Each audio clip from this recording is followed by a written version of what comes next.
Thank you, Speaker Sir, for letting me speak today on the Constitution. Speaker Sir, in my last few speeches, I spoke about the concept of Abhay Mudra, the concept of fearlessness, truth, and non-violence. And I showed the House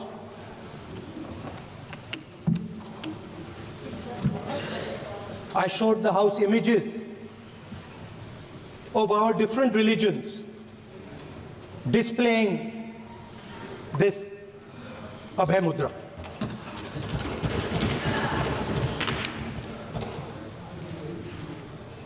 People call the Constitution the longest written Constitution in the world. But the Constitution contains a set of ideas from one philosophy of our nation, one central philosophical set of ideas of our nation. When we look at the Constitution and we open the Constitution, we can hear the voice and the ideas of Ambedkar, of Mahatma Gandhi, of Jawaharlal Nehru. But where did those ideas come from? Those ideas came from an old, profound tradition in this country. Those ideas came from Shiva, from Guru Nanak, from Basavana, from Buddha, from Mahavir, from Kabir, from a list of people. So when we speak of the Constitution and we show the Constitution, of course it is a document of modern India, but it could never have been written without ancient India and her ideas.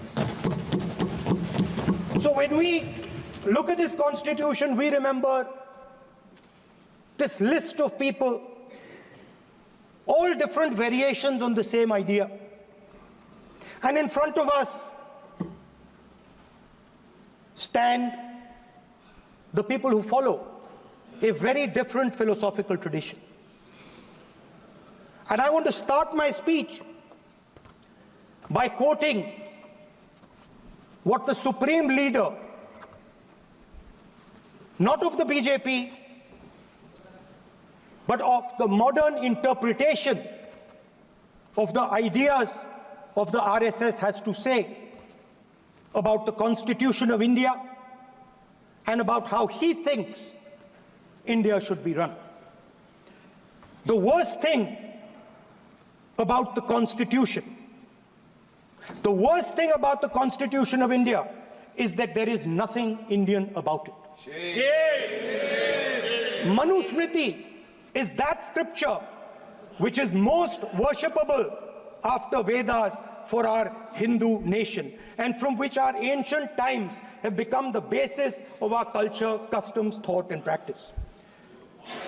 This book, for centuries, has codified the spiritual and divine march of our nation. Today, Manusmriti is law. These are the words of Savarkar. Mr. Savarkar has clearly stated in his writings that there is nothing Indian about our Constitution. He has clearly stated that the book India is run by should be superseded by this book. And this is what the fight is about. Now, it's nice that all of you are so-called defending the Constitution. But I want to ask you, do you stand by your leader's words? Do you support your leader's words? Because when you speak in parliament about protecting the constitution, you are ridiculing Savarkar. You are abusing Savarkar. You are defaming Savarkar. I'd like to quote also in Hindi. Bharat के संविधान के बारे में सबसे बुरी बात तो यह है कि इसमें कुछ भी भारतीय नहीं है। भारत के संविधान के बारे में सबसे बुरी बात तो यह है कि इसमें कुछ भी भारतीय नहीं है। यह आपके नेता ने कहा था, जिसकी आप पूजा करते हैं। Speaker sir, I described in my first speech the idea of a battle taking place. I described the Mahabharata, described Kurukshetra. There is a battle taking place today in India. And on this side are the defenders of the idea of the Constitution. And from each state we have one. If you ask us Tamil Nadu, we will tell you Periyar. If you ask us Karnataka, we will say Basavana. If you ask us Maharashtra, we will say Phule ji, Ambedkar ji. If you ask us Gujarat, we will say Mahatma Gandhi. आप speaker को You praise these people. You praise these people hesitatingly because you have to. But the truth is that you want India to be run the way it used to be run. जैसे हिंदुस्तान पहले चलाया जाता था, वैसे ही आप हिंदुस्तान को चलाना चाहते हो। मैं बता रहा हूं, आ रहा हूं। पेशेंस रखिए थोड़ी, इतना एक्साइटमेंट नहीं होना चाहिए। स्पीकर सर, जब मैं छोटा था दिल्ली में, स्पीकर सर, दिल्ली के चारों ओर जंगल हुआ करता था। जो आज यहां रहते हैं उनको ताजुब होगा कि एम्स के बिल्कुल बगल में जंगल शुरू होता था। जहां रेलवे म्यूजियम है वहां पे जंगल शुरू होता था। वैसे ही जंगल में, दोनों नॉर्थ और साउथ, वैसे ही जंगल में हजारों साल पहले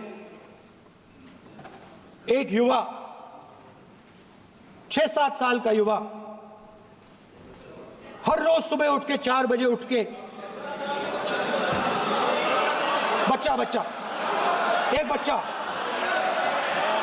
बच्चा, वाह बहुत बढ़िया, एक बच्चा 4 बजे उठ के तपस्या करता था। हर रोज सुबह तपस्या, हाँ, हर रोज सुबह वो धनुष उठाकर तीर कमान चलाता था और घंटे उसने तपस्या की, सालों के लिए उसने तपस्या की।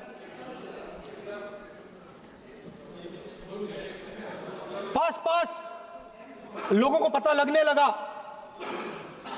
कि लड़का है। यही तो आप नहीं समझ सकते हो, यही तो प्रॉब्लम है। धनुष में तपस्या है, मनरेगा के काम करने में तपस्या है। तपस्या का मतलब शरीर में गर्मी पैदा करना, समझिए। हाँ, तब का ये मतलब है, तपस्या का ये मतलब है। तो ये तपस्या कर रहा था, लोगों को पता लगा और वो गुरु के पास गया।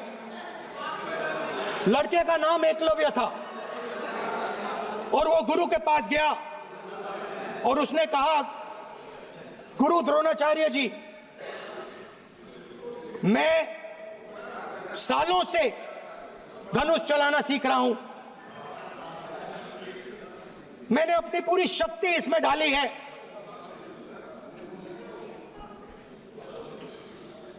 आप मेरी मदद कीजिए, आप मेरे गुरु बनिए। द्रोणाचार्य जी ने एकलव्य को कहा कि आप ऊंची जात के नहीं हो, आप ऊंची जात के नहीं हो, आप द्विजा नहीं हो, मैं आपका गुरु नहीं बनूंगा, यहां से तुम चले जाओ। और एकलव्य चला गया। फिर से एकलव्य ने तपस्या शुरू की, फिर से तपस्या शुरू की। कुछ साल बाद द्रोणाचार्य जी और पांडव उसी जंगल से निकले। एक कुत्ता भौंक रहा था, कहानी आपने सुनी है, सुना देता हूं। कुत्ता भौंक रहा था, अचानक कुत्ते की आवाज शांत हो गई। द्रोणाचार्य जी और पांडव पास गए और उन्होंने देखा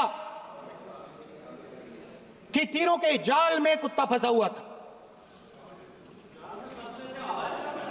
मुंह में तीर था एक, हाँ, मगर कुत्ता तीरों के जाल में फंसा था, एक तीर मुंह में थी, शांत था कुत्ता, मगर कुत्ते को चोट नहीं लगी। एकलव्य ने अहिंसा के साथ कुत्ते को शांत किया था। द्रोणाचार्य जी आते हैं और एकदम पूछते हैं, तुम्हें यह किसने सिखाया? एकलव्य जवाब देता है, द्रोणाचार्य जी, ये मैं सीखा हूं, मैंने तपस्या की है, घंटों मैंने प्रैक्टिस की है।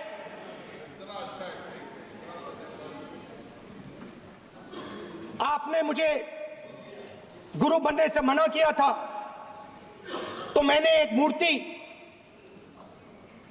मट्टी की मूर्ति सामने रखी और मैंने प्रैक्टिस की और मैं सीखा। द्रोणाचार्य जी खुश नहीं हुए। द्रोणाचार्य जी ने एकदम कहा, तुम्हें मुझे गुरु दक्षिणा देनी है। नहीं नहीं, ये आपकी स्टोरी है, ये आपकी स्टोरी है। मेरी स्टोरी है कि द्रोणाचार्य ने पूछा।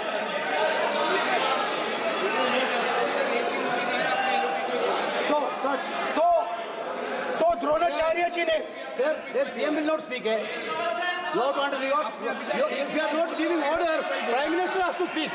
That you have to understand. If you are not giving protection, if you are not giving protection to LOP, then Prime Minister has to speak here. I will tell you. We will be very clear. ठीक है sir. माननीय सदस्य, आपको मैंने कई बार कहा, आप धमकी शब्दों में मत बोला करिए। एक मिनट क्या थी? द्रोणाचार्य जी संसदीय ने, कार्य मंत्री बोले, कितने डिस्टर्बेंस कर रहे थे। द्रोणाचार्य जी ने कहा कि मुझे आप गुरु दक्षिणा दीजिए। मेरी स्पीच ले ली आपने। तो द्रोणाचार्य जी ने उनसे कहा कि गुरु दक्षिणा के लिए मुझे तुम्हारा हुनर, तुम्हारा भविष्य, तुम्हारा अंगूठा चाहिए। और एकलव्य ने अंगूठा काट के द्रोणाचार्य को दे दिया।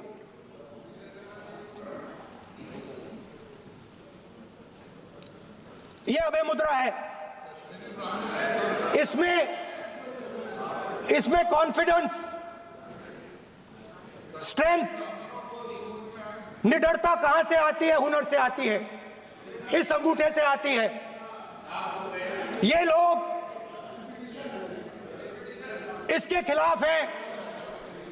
जैसे द्रोणाचार्य जी ने एकलव्य का अंगूठा काटा, वैसे ही आप पूरे देश का अंगूठा काटने में लगे हुए हो। आप जैसे ही एकलव्य का, जैसे द्रोणाचार्य जी ने एकलव्य का अंगूठा काटा, वैसे ही आप हिंदुस्तान के युवाओं का, जैसे ही एकलव्य ने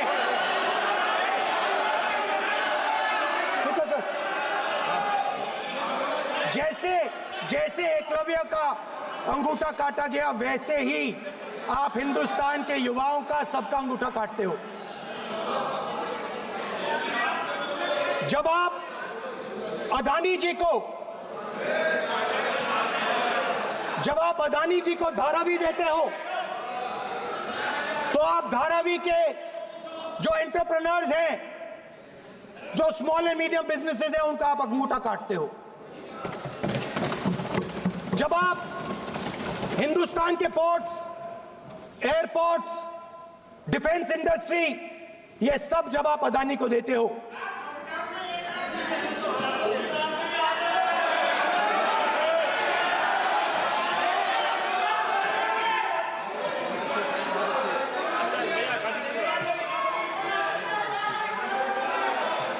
हिंदुस्तान के सारे जो फेयर प्ले बिजनेसेस हैं, जो ईमानदारी से काम करते हैं, आप उन सब का अंगूठा काटते हो जब आप अदानी की मदद करते हो।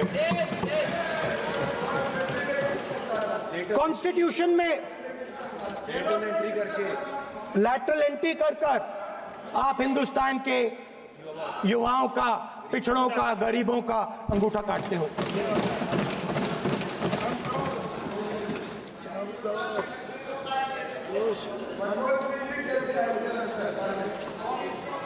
सर, स्पीकर सर, जैसे एकलव्य ने प्रैक्टिस की थी, वैसे ही हिंदुस्तान के युवा सुबह उठकर 4 बजे उठकर अलग अलग एग्जाम्स की तैयारी करते हैं।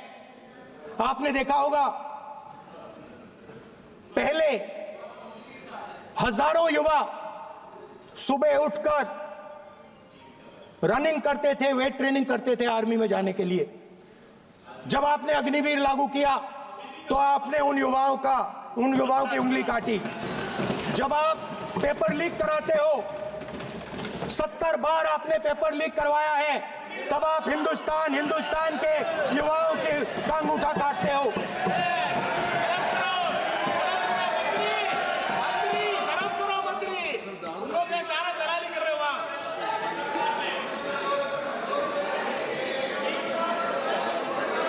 आज बाहर, दिल्ली के बाहर आपने किसानों पर टीयर गैस चलाया है, आपने किसानों पर लाठीचार्ज किया है।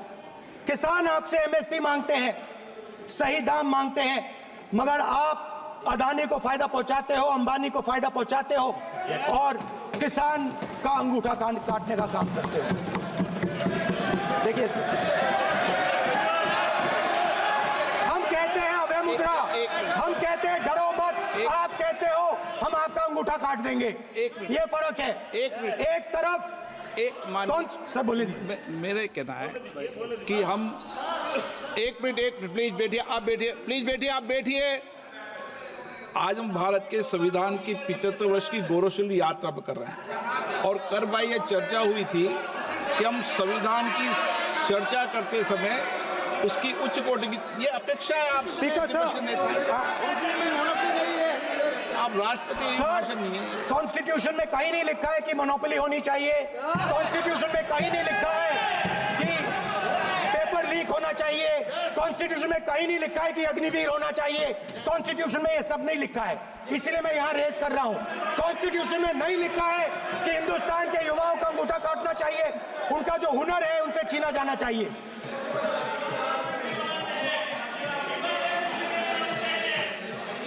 बैठे बैठे कर रहे हैं सर, 5 बजे अब भी बैठे बैठे करेंगे। अब कुछ नहीं बोलना है उसके ऊपर। 5 बजे देखिएगा, 5 बजे देखिएगा क्या करते हैं। स्पीकर सर, मिलेगा। मैं कुछ दिन पहले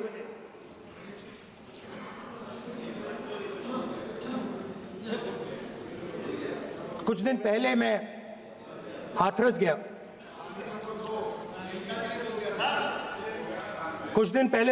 गया। हाथरस में 4 साल पहले एक लड़की का बलात्कार होता है। गैंग रेप होता है। 3-4 लोग गैंग रेप करते हैं मैं 2-3 दिन पहले उस लड़की के परिवार के घर में गया।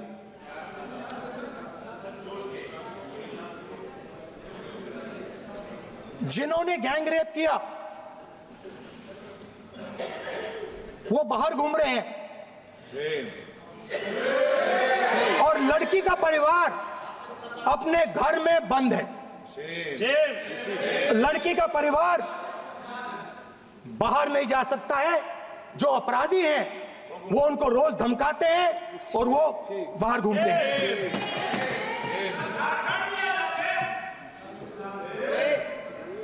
परिवार ने मुझे बताया कि बेटी का जो अंतिम संस्कार था वो भी नहीं करने दिया और चीफ मिनिस्टर ने इसके बारे में खुलकर मीडिया में झूठ बोला है। ये कॉन्स्टिट्यूशन में कहां लिखा है? ये कॉन्स्टिट्यूशन में कहां लिखा है कि जो बलात्कार करते हैं वो बाहर रहे और जिसका रेप हुआ है, जिसके परिवार, उस परिवार को बंद कर दिया जाए? कहां लिखा है कॉन्स्टिट्यूशन में? ये आपकी किताब में लिखा हुआ है, मनुस्मृति में लिखा है, मगर कॉन्स्टिट्यूशन में नहीं लिखा। और अगर आप कहते हो कि यूपी में आपका राज है और वहां पे कॉन्स्टिट्यूशन नहीं लागू होता है, वहां पे मनुस्मृति लागू हो रही है।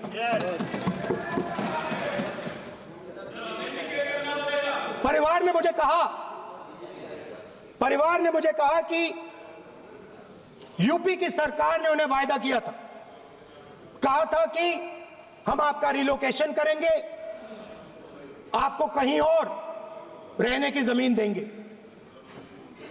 आज तक 4 साल हो गए हैं, आज तक उनका रिलोकेशन नहीं किया गया है। और हर रोज उन्होंने मुझे फोटो दिखाई, वो बाहर निकलते हैं और जिन्होंने बलात्कार किया वो धमकाते हैं उनको। तो मैं इस हाउस में कहना चाहता हूं कि अंबेडकर जी के संविधान वाले लोग, इंडिया गठबंधन वाले लोग, हम सब मिलकर उस परिवार का रिलोकेशन हम करेंगे अगर आप नहीं करोगे तो।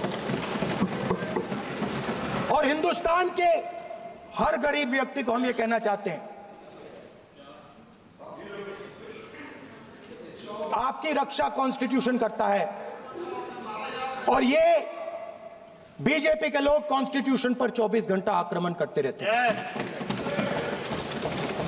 कॉन्स्टिट्यूशन में लिखा है prohibition of discrimination on grounds of religion, race, caste, sex और place of birth. The state shall not discriminate against any citizen on grounds only of religion, race, caste, sex, place of birth or any of them. Some days back, youngsters from Sambal came to see me. Innocent people, they had done nothing. They were just, वो बस पास में थे, 5 लोगों को गोली मार के हत्या कर दी। ये कहां लिखा है कॉन्स्टिट्यूशन में? ये कहां लिखा है कॉन्स्टिट्यूशन में? तो लिखा है prohibition of discrimination of grounds of religion. और जहां भी आप जाते हो, एक धर्म को दूसरे धर्म से लड़ाते हो, नफरत फैलाते हो। कहां लिखा है कॉन्स्टिट्यूशन में? कहां लिखा है कॉन्स्टिट्यूशन में कि एक धर्म को दूसरे धर्म से लड़ाना है? कहां लिखा है कॉन्स्टिट्यूशन में कि दलित परिवार को बंद करके अंदर रखना है और उनके अपराधियों को बाहर घूमने देना है? कौन से कॉन्स्टिट्यूशन में लिखा है? मुझे दिखाइए।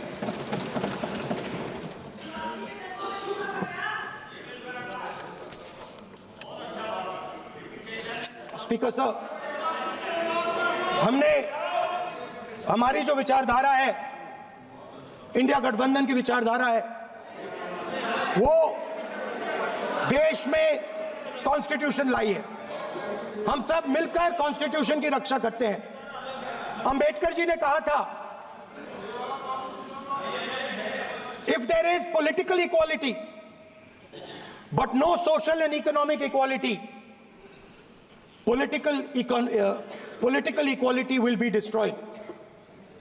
ये अंबेडकर जी के शब्द हैं। और आज यह बात सबके सामने है।